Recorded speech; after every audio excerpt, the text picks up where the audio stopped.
Let's just talk about leads and what they're used for. Job 1, get the bait into the pond where you want it to be. Job 2, hook the fish. After that, don't necessarily need them. But there's a lot more to leads than just that, and there's a lot of engineering goes into these little cuties. So let's have a look at one of my particular favourites first. We'll start off with this one. It's called a groove lead. Reason is fairly obvious. There's a groove up the middle.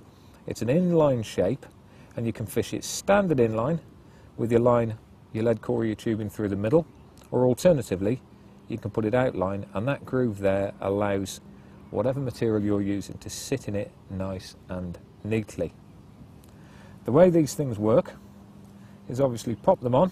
As soon as pressure is applied, the lead will pop out of the one end. It's attached then just with the rubber at the other. That will fall off, and you've got a nice easy system to get the fish up in the water once it's discharged the lead. This one, similar system, but you'll notice that the groove goes all the way through. Now this has two advantages. Firstly, the whole inline system acts like a quick release bead. They've been engineered so the amount of tension that pulls on the one end is equivalent to the tail rubber popping off at the other.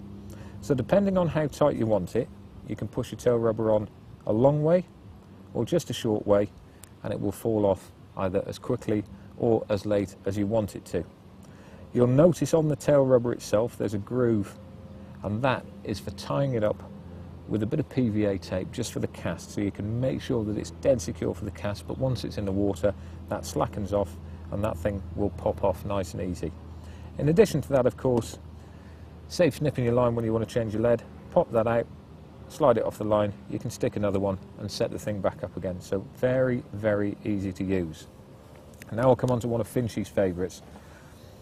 He's a bit of a master with the old PVA bag, and this is a specially designed bag lead. Now there's boatloads of engineering went into this one. It isn't just a normal lead. For a start, you'll see the profile is very low and very flat. A lot of the time when you fish in a bag, your bait is going to end up quite close to the lead. If your hook link is short like that, it's going to be there. Even if you've got a longer hook link, gravity says that the bait is going to fall by the side of the lead, so the profile of this keeps it nice and low. It grips the bottom an awful lot for a flat lead as well, because it isn't actually flat. There's a bit of a concave dip on either side, and that means that it grips the bottom and won't move around that much. Colour-wise, real nice little colour, and the coating is quite grippy as well, so you don't get any slippage along the bottom. Works as an inline lead, and you may have noticed when I'm turning it over that there's a hole in the side. That is an absolutely fantastic little piece of information. Very, very simple, very easy.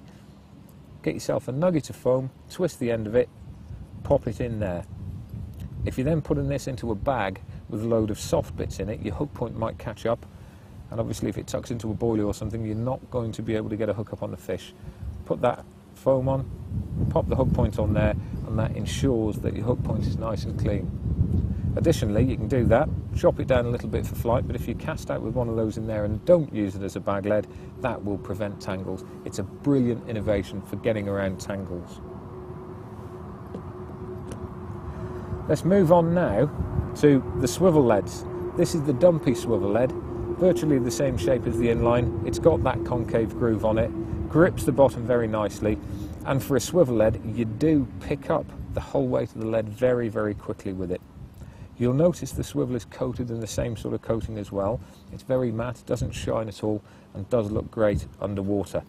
And then if distance is your thing, we'll go on to the final one, which is, on first examination, a fairly straightforward, simple swivel distance lead.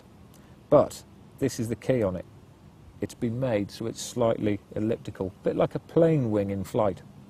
So it flies very straight, very true, but the practicalities from a fishing side of things is when it's lying on the bottom, it doesn't roll around as much because the profile isn't round. It's got that flat bit on, so it grips a bit more. Let's have a look at the end of it. It's got a flat bit there. That's come from the sea angling world. What it means is that in flight, that flat spot creates a void of air behind it, so there's not so much turbulence. As a result, the swivel isn't going to bob around so much, and you're going to get less tangles if you're casting long distance with this. So across the whole range you can see that a lead isn't just a lead. There's a lot of thought goes into it, and they really are actually quite fine pieces of kit.